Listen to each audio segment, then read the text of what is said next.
AKTU counselling से जब हम प्राइवेट इंजीनियरिंग कॉलेज की बात कर रहे होते हैं तो जीएल बजाज एक ऐसा ऑप्शन है ना जो हर बच्चा पूछ रहा होता है कि क्या भैया मैं जीएल बजाज में एडमिशन ले लूं, क्या यहाँ पे एडमिशन लेना सही रहेगा नहीं रहेगा। काफी सारे तुम्हारे पास काउंसलर्स के कॉल आ रहे होते हैं कि हाँ जीएल बजाज में एडमिशन करा देंगे, 50,000 भेज देना, 1 लाख दे देना, एडमिशन करा दे रहे होंगे। बहुत सारे मैनेजमेंट कोटा स्कैम चल रहे होते हैं कि 7 लाख दे दो, 8 लाख दे दो, हम जीएल बजाज में एडमिशन करवा दे रहे होंगे। तो क्या जीएल बजाज की रियलिटी है, क्या तुम्हें इतना स्पेंड करना यहाँ पे वर्थ इट है नहीं वर्थ इट है, ये रियल और ऑनेस्ट रिव्यू होने वाला है। मैं एक सीरीज यहाँ पे ऑलरेडी रन कर रहा हूँ जहाँ पे बहुत सारे कॉलेज को हम रिव्यू कर रहे हैं और कोई भी पेड प्रमोशन नहीं है। तो मैं पहली चीज क्लियर कर देता हूं कि जो कॉलेज के बारे में बोलूंगा वो सच बोलूंगा। बच्चे जो मुझे बताए हैं, जो डेटा है, मैं डेटा तुम्हें दिखाऊंगा और तुम इसके बाद देखना डिसाइड करना कि क्या इस कॉलेज में तुम्हें एडमिशन लेना चाहिए या फिर नहीं लेना चाहिए। लास्ट तक तुम्हें मैं ये कंफर्म कर दूंगा कि जीएल बजाज में किस बच्चे को एडमिशन लेना है और किस बच्चे को एडमिशन नहीं लेना है। तुम्हारे पास ये क्लैरिटी आ जा रही होगी क्योंकि काफी सारे बच्चे इस कॉलेज को लेकर बहुत कंफ्यूज रहते हैं। ठीक है, मैं पहले इसको रिव्यू नहीं बनाता बट अभी मैं इसका रिव्यू इसलिए बना दे रहा हूं क्योंकि काफी सारे बच्चे मुझे मैसेज कर रहे थे, व्हाट्सएप पे हमारे पूछ रहे थे कि भैया जीएल बजाज का रिव्यू बना दो, मुझे जीएल बजाज के बारे में जानना है, कैसा कॉलेज है। स्पेशली जितने भी बिहार, झारखंड, यूपी वाले बच्चे ना,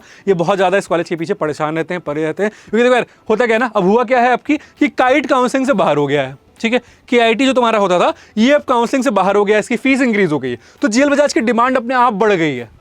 तो अब तुम्हें और थोड़ा सावधानी से यहाँ पे देखना पड़ेगा कि कहीं तुम इधर तो पैसा मत फंसा दो अपना, कहीं तुम गलत डिसीजन नहीं ले लो। तो वो डिसीजन तुम्हारा गलत नहीं हो, इसीलिए नमन भैया यहाँ पे बैठे हैं और तुम्हें ऑनेस्ट रिव्यू यहाँ पे मैं बता रहा हूँ। तो तुम्हें वीडियो लास्ट तक देखनी, वीडियो हो सकती है थोड़ी सी लंबी जा रही हो बट ठीक है, तुम पेशेंस बना के लास्ट तक देखोगे, तुम्हें क्लैरिटी मिल जा रही होगी। वीडियो स्टार्ट करने से पहले एक इंपॉर्टेंट चीज, अगर तुम कॉलेज को लेकर कंफ्यूज हो या फिर जानना चाहते हो कि पर्टिकुलर तुम्हारी प्रोफाइल पे क्या बेस्ट कॉलेज ऑप्शन तुम्हारे लिए हो सकता है, तो उस केस में तुम्हें क्या करना है, डिस्क्रिप्शन में एक प्रोफाइल एनालिसिस फॉर्म दिया गया है, उस फॉर्म को फिल करो, हमारी टीम से डिस्कस करो, हमारी टीम से बात करो, तो मैं गाइड कर दे रहे होंगे, तुम्हें कोई भी कॉलेज सेल वेल नहीं किया जा रहा होगा। ये चीज मैं बहुत क्लैरिटी के साथ तुम्हें यहाँ पे बोल दे रहा हूँ। ठीक है, इसके अलावा काफी सारे जो है बच्चे पूछते हैं कि भैया मेंटरशिप कैसे ले सकते हैं, रैंक कैसे, अपने रैंक पे कौन कौन से कॉलेज ऑप्शन है कैसे पता चल रहा होगा। तो उसके लिए प्रेडिक्टर की लिंक, मेंटरशिप की लिंक, सारी लिंक तुम्हें डिस्क्रिप्शन बॉक्स में दे दी है, तो जाकर चेकआउट करना, वहां से जो सारी चीजें तुम्हें एक्सेस हो जा रही होंगी। अब आ जाते हैं हम जीएल बजाज के ऊपर। तो जीएल बजाज कब स्टैब्लिश हुआ था? 2007 का तुम्हारा एस्टैब्लिशमेंट है।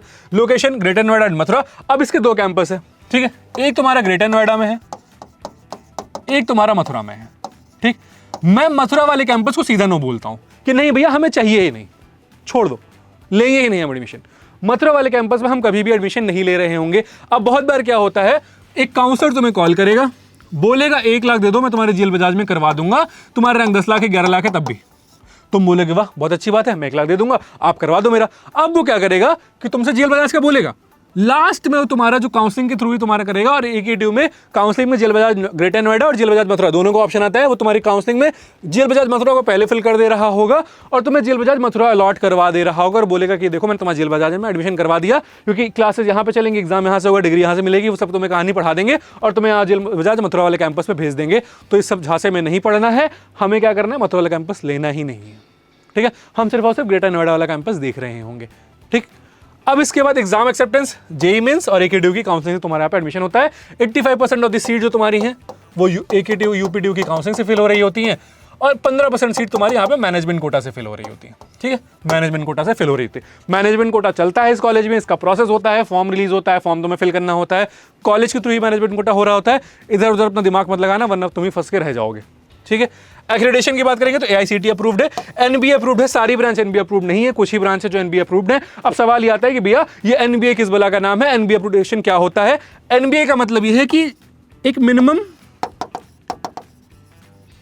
थ्रेशहोल्ड, ठीक है, तुमने मॉडर्न फिजिक्स पढ़ी होगी, मिनिमम थ्रेशहोल्ड है कि यानी कि जैसे होता है ना कि एक इलेक्ट्रॉन को निकलने के लिए एक मिनिमम एनर्जी चाहिए होती है किसी प्लेस से, तो सेम चीज है कि एक ब्रांच को रन करने के लिए कॉलेज में जितनी भी मिनिमम फैसिलिटीज हैं अगर वो अवेलेबल है तभी उसको NBA एक्रेडिटेशन मिल रहा होता है। तो यानी कि बहुत सारी ऐसी भी ब्रांच है जिनमें NBA एक्रेडिटेशन नहीं है। तुम्हारा थोड़ा सा एक्रेडिटेशन का तुम्हारा फंबल हो रहा है, बट ठीक है, NBA एक्रेडिटेशन नहीं है। ठीक है, इसके अलावा NBA non NBA accredited branches में स्कॉलरशिप भी बहुत बार नहीं आ रही होती है यूपी वाले बच्चों की, तो ये ध्यान रखना, अगर यूपी से हो और स्कॉलरशिप चाहते हो तो नॉन NBA एक्रेडिटेड जो ब्रांचेस हैं उनको थोड़ी सी कम प्रेफरेंस में रखना। ठीक है, कैंपस एरिया की बात करेंगे तो 30 एकड़ का कैंपस है, यानी कि मतलब ठीक है, जितने भी तुम्हारे पास दिल्ली NCR में कॉलेज है इनका कैंपस एरिया वही है 20, 25, 30, तो इसलिए कैंपस एरिया के ऊपर ज्यादा हम कुछ बोल नहीं रहे होंगे। NRF रैंकिंग की बात करेंगे 200+ के अराउंड NRF रैंकिंग है, NRF को उतना तवज्जो हम दे नहीं रहे होते हैं। अब आ जाते हैं हम सीट मैट्रिक्स के ऊपर कि भैया कितने बच्चे पढ़ते हैं इस कॉलेज में। तो देखो, BTech computer science engineering 540 seats हैं, computer science engineering artificial intelligence 360 seats हैं। ठीक है, डेटा साइंस 360 सीट्स हैं, मशीन लर्निंग AIML 360 सीट्स हैं। ठीक है, इसके बाद computer science and information technology CSIT 360 seats हैं। और कोई कंप्यूटर साइंस ब्रांच बची? हिंदी छोड़ देते हैं। देखो ये तुम्हारी हो गई 360 720, ठीक है, और ये तुम्हारी 720, ये 540, तो तुम्हारी ऑलमोस्ट 1400 1900, ठीक है। 1900 के बाद मान के लिए तुम्हारे पास 2300-2400 यहाँ पे सीट्स रहने वाली हैं। 2300 से 2400 की बैच साइज रहने वाली है, यानी कि इतने बच्चे तुम्हारे यहाँ पे तुम्हारे साथ पढ़ने वाले हैं अगर सारी ब्रांच को हम कंबाइन करेंगे तो। अब 30 एकड़ के कैंपस में 2400 की बच्चों की जो बैच साइज है, क्योंकि इसके अलावा MBA भी चलता है और भी कोर्सेज हैं वो चलते हैं, तो ये बैच साइज थोड़ी सी कंपेरेटिवली काफ़ी बड़ी है। बट ठीक है यार, अब दिल्ली एनसीआर में जितने भी कॉलेज है सबने सीट इतनी ही रख रखी है, तो उस पर तुम ज़्यादा बोल नहीं सकते हो, बट सीट थोड़ी सी ज़्यादा है एज़ कम्पेयर टू जो होनी चाहिए एक्चुअल में। जब तुम एक्चुअल में इतनी सीट्स हो कि तुम अपना स्टूडेंट टू फैकल्टी का रेशियो मेंटेन कर सको, ठीक है, प्लेसमेंट उनको करवा सको, उसके कंपैरिजन में ज़्यादा नंबर ऑफ सीट्स हैं यहाँ पे, ठीक है। फीस की बात कर रहे होंगे तो फीस कंपैरेटिवली ठीक है। फीस तुम्हारी यहाँ पे ट्यूशन फीस 1.40 लाख से 1.50 पर एनम तक जाती है। हॉस्टल फीस की बात करेंगे तो 1 से लेके 1,20,000 तक जा रही होती है। तो टोटल तुम्हारी इन्वेस्टमेंट की बात करेंगे तो अगर मैं यहाँ पे 1.5 इसको पकड़ के चलूँ और इसके अलावा तुम्हारे यहाँ पे 10,000 मान के चलो कि तुम्हारा जो एग्जामिनेशन फी मिसलेनियस चार्ज ये सब लग रहा होता है, तो 1.6 अगर मैं इसको पकड़ के चलूँ इंटू 4 से मल्टीप्लाई करूंगा तो कहीं ना कहीं ये 6.5 के अराउंड आ जा रहा होगा। हॉस्टल अगर 1 लाख मान के चलता हूँ तो 4 लाख लग जा रहा होगा, तो ये तुम्हारे कहीं ना कहीं 11 लाख का इन्वेस्टमेंट आ जा रहा होगा। बाकी 1 लाख तुम अपने ऊपर खर्चा कर दे रहे होगे, तो 11 से 12 लाख का इन्वेस्टमेंट आ गया। यूपी से हो स्कॉलरशिप आ रही है, 2 लाख की स्कॉलरशिप आ जा रही होगी, तो मान के चलो कि 9 से 10 लाख का तुम्हारा मिनिमम इन्वेस्टमेंट आ रहा होगा। यानी कि अगर तुमको GL बजाज से बीटेक करनी है तो 9 to 10 लाख का तुम्हारा बजट होना चाहिए, ठीक है। 9 से 10 लाख का तुम्हारे पास बजट होना चाहिए, तुम कहीं से भी आ रहे हो। कट ऑफ की बात करते हैं, ठीक है। कट ऑफ ब्रांच वाइज देखते हैं। कंप्यूटर साइंस इंजीनियरिंग की बात करेंगे, कट ऑफ थोड़ा सा आपकी इंक्रीज होगा। रीजन भी क्योंकि देखो काइट काउंसलिंग से बाहर हुआ है, काइट की फीस डबल हुई है, तो GL बजाज की AKG की डिमांड थोड़ी सी बढ़ रही होगी।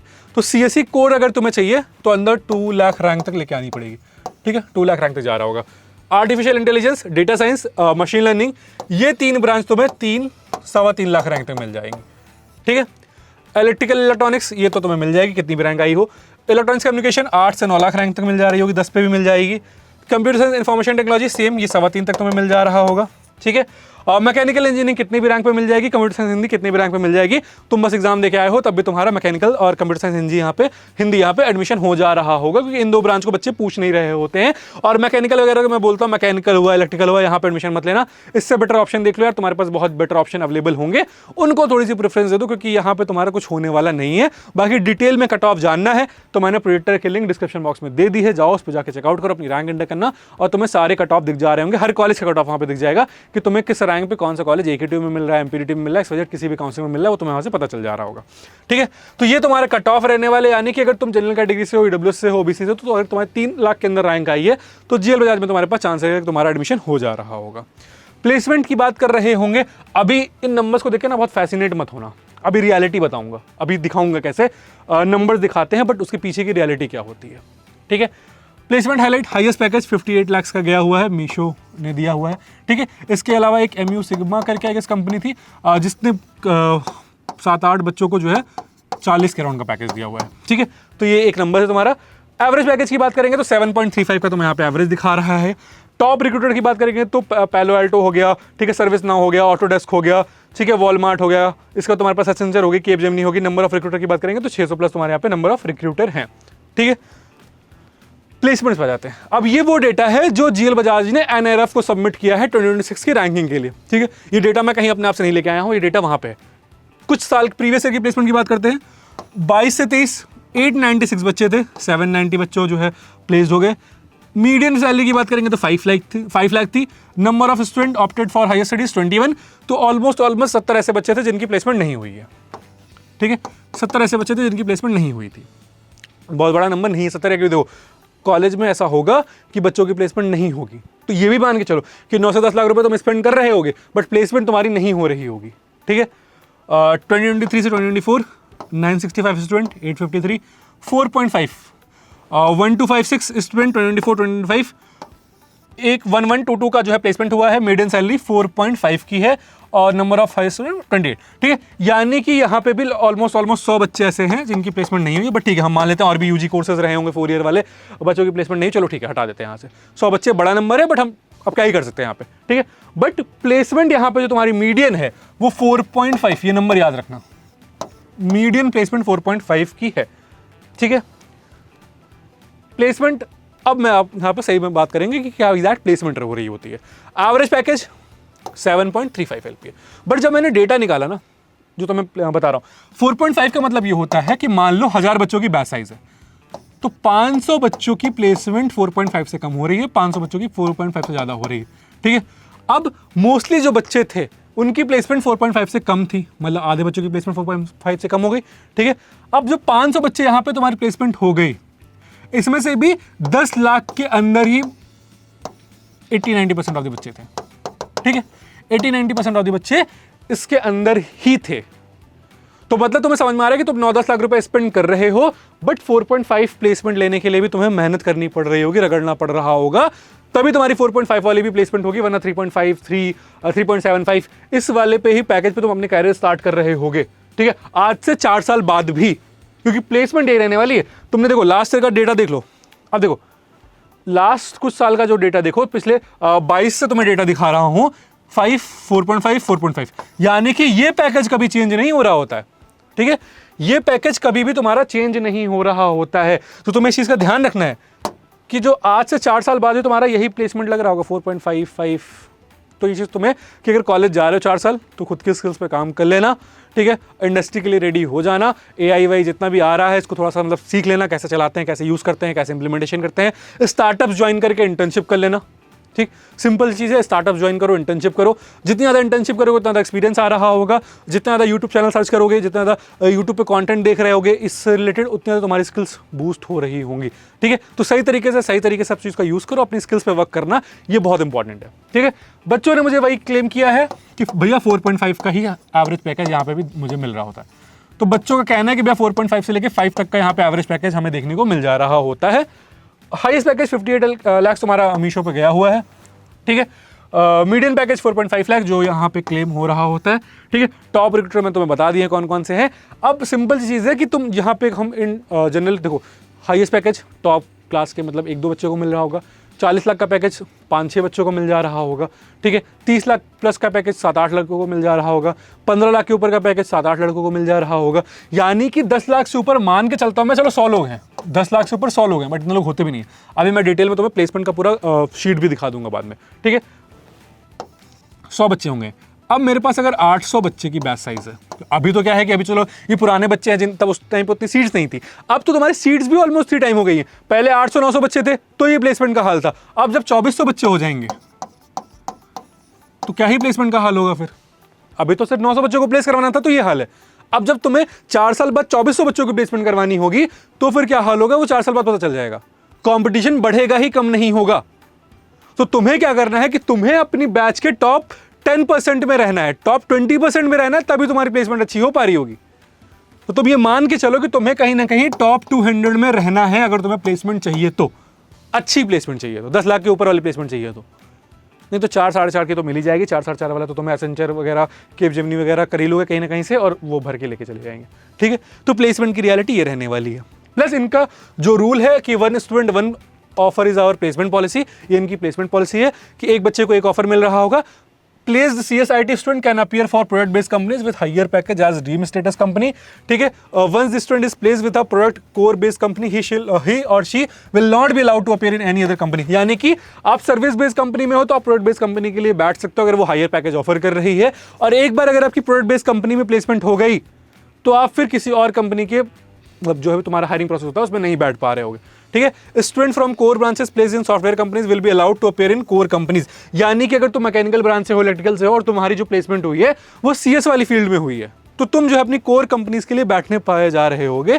Student may get multiple offer due to non disclosure of the result in any time by the company, ठीक है। Student are strictly not allowed to communicate with the company official all the, ठीक है। ये simple चीज़ है कि यानी कि तुम जो है कंपनी के ऑफिशियल से जो है बात नहीं कर सकते हो, ये नहीं कर सकते, वो नहीं कर सकते हो। ओवरऑल तुम्हें ये समझना है कि एक स्टूडेंट को एक ऑफर मिल रहा होगा, बट कुछ कुछ एक्सेप्शंस भी हैं जो तुम्हें मैंने बता दिए हैं।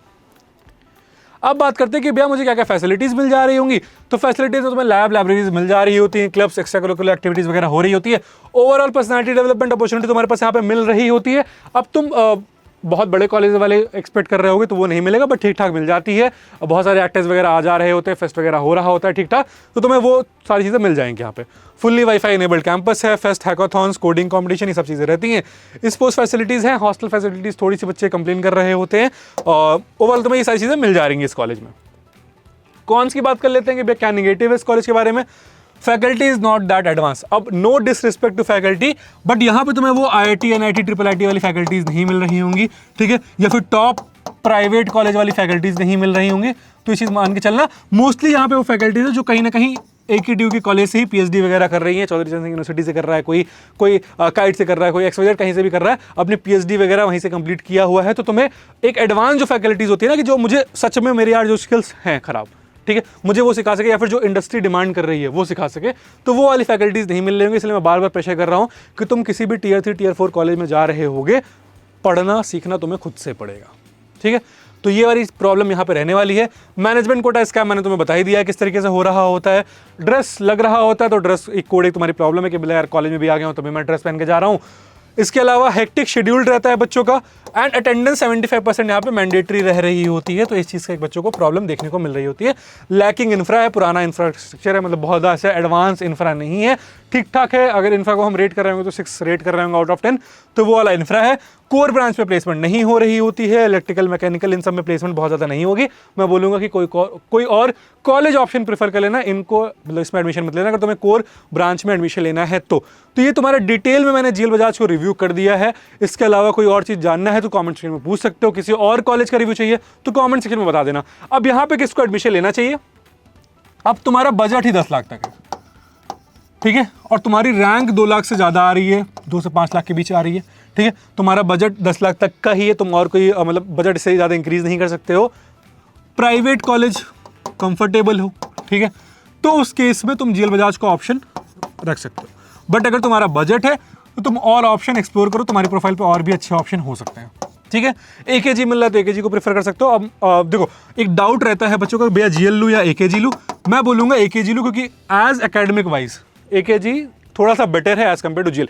AKG में तुम्हें एक्स्ट्रा करिकुलर एक्टिविटीज़ उतनी नहीं मिल रही होंगी, फेस्ट वगैरह उतने अच्छे नहीं हो रहे होते हैं, बट एकेडमिकली AKG थोड़ा सा बेटर है, प्लेसमेंट वाइज एकेडमिकली थोड़ा सा AKG बेटर है as compare to GL Bajaj. तो ये तुम्हारा रहने वाला है कि ये बच्चे एडमिशन ले सकते हैं, बाकी इनके अलावा बच्चे छोड़ देंगे। बिहार झारखंड वाले जो बच्चे आ रहे हैं 10 तक अफोर्ड कर सकते हो तो ही इस कॉलेज को प्रेफर करना, वरना और भी कॉलेज ऑप्शन है उनको देख सकते हो। इसके अलावा कोई डाउट है प्रोफाइल एनालिसिस फॉर्म फिल कर देना है, पेटा वगैरह के लिंक तो मैंने डिस्क्रिप्शन बॉक्स में दे दी, जाके चेकआउट कर लेना है। इसी के साथ मैं हूं नमन, कॉलेज करियर काउंसलिंग रिलेटेड कोई भी डाउट आएगा तुम्हें इस चैनल में पता चल जाएगा, तुम्हें क्या करना है कॉलेज को सब्सक्राइब कर लेना है, नोटिफिकेशन बेल ऑन कर लेना।